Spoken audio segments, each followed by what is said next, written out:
হরে কৃষ্ণ প্রিয় বন্ধু, আশা করছি সবাই ভালো আছেন, সুস্থ আছেন।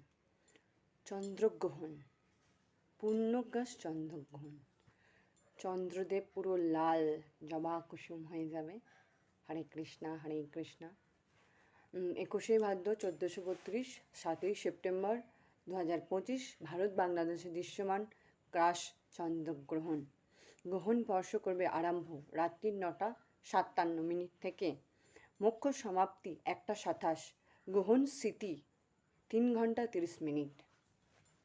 সেপ্টেম্বর মাসে ঘটতে চলেছে দুইটি গ্রহণ, একটি পূর্ণগ্রাস চন্দ্রগ্রহণ এবং আরেকটি খণ্ডগ্রাস সূর্যগ্রহণ।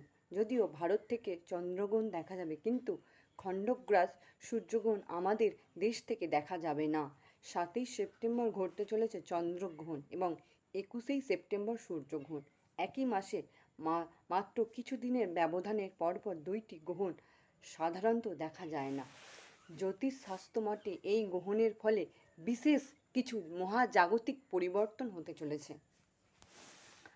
আজ শ্রীমদ্ ভাগবতম জয়ন্তী বা আবির্ভাব তিথি। পরীক্ষিত মহারাজ, সুখদেব গোস্বামী পরীক্ষিত মহারাজকে আজ ভাগবতম পড়িয়েছিলেন বা শ্রবণ করিয়েছিলেন। হরে কৃষ্ণা কৃষ্ণ কৃষ্ণ হরে হরে, হরে রাম রাম রাম হরে হরে।